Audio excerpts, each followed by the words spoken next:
এখন পর্যন্ত আমরা আইসিসির কোনো রিপ্লাই পাইনি অফিসিয়ালি। আর ভার্বাল কথা বলে লাভ নেই। আর আমরা সিদ্ধান্ত নিয়েছি আমরা ইন্ডিয়ায় খেলতে যাব না আমাদের সিকিউরিটি রিজনে। কারণ এখানে আমাদের মিডিয়া, আমাদের সাপোর্টার্স, আমাদের অর্গানাইজার্স এবং তাদের ফ্যামিলি আছে। তাদের বড় একজন প্লেয়ারের সিকিউরিটি এত সমস্যা হলে এত লোকের সিকিউরিটি কীভাবে দিব আমরা? আর ওখানে যদি কোনো স্যাবোটাজ হয়ে যায় সেটা দায়িত্ব কারা নেবে? তো আমরা আমার দর্শক, মিডিয়া এবং আমাদের অর্গানাইজার প্লেয়ার্সদের তারপরে একটা চাপ থাকে যে আপনি সিকিউরিটি চিন্তায় প্লেয়াররা তো খেলবে ক্রিকেট, ওরা নিরাপত্তা নিয়ে ভাবলে খেলবে কিভাবে? তো সেটা আমাদের চিন্তায় রাখতে হবে মাথায়।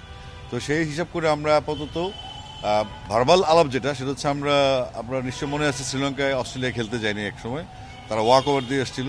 তো আমরা ওইরকম কোনো অপ্রীতিকর ব্যবস্থা চাচ্ছি না। আমরা চাচ্ছি যে আইসিসি একটা সলিউশনে আসুক এবং আমরা যেহেতু ভেন্যু শ্রীলঙ্কা এবং ইন্ডিয়া, আমরা তাহলে শ্রীলঙ্কায় ফেভার করতে চাচ্ছি আর কি।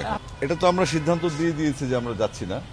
আর এখন আর ওই রাস্তাটা আসলে খোলা নেই, কারণ হচ্ছে আমরা যেটা হয়েছে আমাদের মুস্তাফিজ ইস্যুতে এবং পরবর্তী যেই আমাদের প্লেয়ারদের নিরাপত্তা যেগুলো বললাম এতক্ষণ, সেগুলোর ইস্যুতে আসলে আমরা এখন পর্যন্ত নেগেটিভই আছি ইন্ডিয়াতে খেলার জন্য আর শ্রীলঙ্কা খেলার জন্য আমরা প্রস্তুত আছি।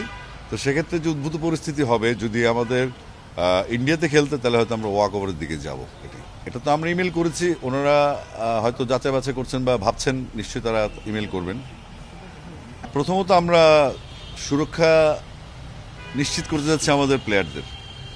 তো এটার সমাধান আগে হোক, আমাদের এই টি-20 ওয়ার্ল্ড কাপটা যাক এবং টি-20 ওয়ার্ল্ড কাপের সামনে কী সিদ্ধান্ত আসে, আমরা কী সিদ্ধান্ত নেই আমাদের টিম নিয়ে, সেটার উপর ডিপেন্ড করে আমরা আসলে ফিউচারটা ভাববো। আমরা এখন পর্যন্ত কোনো হোম অ্যান্ড অ্যাওয়ে সিরিজ বা কোনো ট্যুরের ব্যাপারে কোনো সিদ্ধান্ত আমরা নিইনি এবং কারো কোনো সিদ্ধান্ত আমরা পাইনি।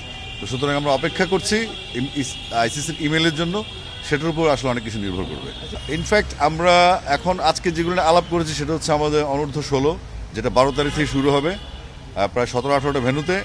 আর 18টা জোনাল রাউন্ড শেষ হয়েছে, সেটার ফাইনাল রাউন্ড শুরু হবে 21 তারিখ থেকে, মার্চের 5 তারিখ পর্যন্ত চলবে কক্সবাজারে, আর চিটাগাংয়ে চলবে 21 তারিখ থেকে 5 ফেব্রুয়ারি পর্যন্ত। সেটার হোটেল বুকিং, প্লেয়ারদের ফ্যাসিলিটিস, প্লেয়াররা কীভাবে থাকবে, কীভাবে খেলার 3 দিনে যেহেতু খেলা হবে সেখানে, তো সেটার প্ল্যান নিয়ে আসলে বেসিক্যালি আসছি। তারপর নারী ক্রিকেটের যে নেপাল ট্যুর আছে সামনে, এবং নারী ক্রিকেটের যে ফ্যাসিলিটিসগুলো আছে, যে আমরা যে ডিস্ট্রিক্টগুলো ভিজিট করেছি যেখানে কী কী ফ্যাসিলিটি শর্টেজ আছে সেগুলো ফাইন্ড আউট করেছি আমরা। এবং সেটার জন্য আমাদের যেই গিয়ার্স, ইনস্ট্রুমেন্টস বা খেলার যে সরঞ্জামাদি, মাঠের যে সরঞ্জামাদি, মাঠের বিষয়ে সেগুলো নিয়ে আমাদের গ্রাউন্ডস লেভেল থেকে ক্লিয়ারেন্সটা দেওয়া হয়েছে যে যন্ত্রপাতি যেগুলো আমরা প্রতিশ্রুত বা যেগুলো প্রয়োজন মাঠের জন্য, উত্তরবঙ্গের 8টা জেলা এবং পার্বত্য 3টা জেলা সহ 2-1টা জেলা ইনক্লুড হয়েছে, যেগুলো আমি ভিজিট করেছি।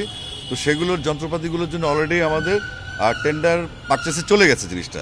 তো আশা করছি টেন্ডার পারচেস যখন সময় নেই, তারপর আমরা গিয়ার্সগুলো দিতে পারবো। এবং প্লেয়াররা যাদের আপনারা যেটা বলছেন, মানে আপনার একের ইংরেজিরা, সেটা হচ্ছে ন্যাশনাল টিমের আগে যে পাইপলাইনটা, এই আপনি যেটা বলছিলেন একটু আগে, তো পাইপলাইনটার ইস্যুটা হচ্ছে আমরা যদি এই গ্রাউন্ড লেভেলের, তৃণমূল লেভেলে খেলাগুলি কন্ট্রোল করতে না পারি বা খেলাগুলো ভালো মতো না চালাতে পারি, তো সেটার জন্য আমরা সর্বোচ্চ চেষ্টা করছি যেন এই বাচ্চাগুলি খেলে এবং মাঝখানে যে গ্যাপটা থাকে আন্ডার-19 পরে, যেটা ডমিনেট করে পরবর্তীতে, তাদের মাঝখানে কোনো খেলা থাকে না। তো সেই খেলাটার জন্য আমরা 20 থেকে 23-এর মধ্যে একটা টুর্নামেন্ট অ্যারেঞ্জ করছি যেন ওই প্লেয়াররা খেলা থাকে। পাশাপাশি আমরা ইউনিভার্সিটি ক্রিকেটটা করছি এবং প্রাইম ব্যাংক স্কুল ক্রিকেটটার জন্য আমরা খুব জোরে সোরে নামছি নতুন আঙ্গিকে। পাশাপাশি আমরা ইনভলভ করছি মাদ্রাসার সফটবলে, আর ইংলিশ মিডিয়াম স্কুলগুলো আমরা সংযুক্ত করছি এখানে।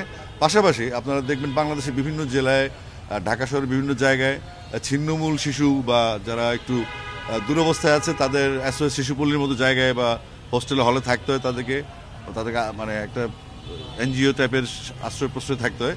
তো ওই বাচ্চাগুলোকে, সুবিধাবঞ্চিত যারা শিশু আছে, তাদেরকে মেইন স্ট্রিমে নিয়ে আসে, অর্থাৎ টোটাল যে এজ লেভেলটা আছে, বাচ্চারা যেখানে আছে খেলাধুলা করে, পড়াশোনা করে, তাদেরকে ইনভলভ করার জন্য আজকে বেসিক্যালি আমার এখানে আসে।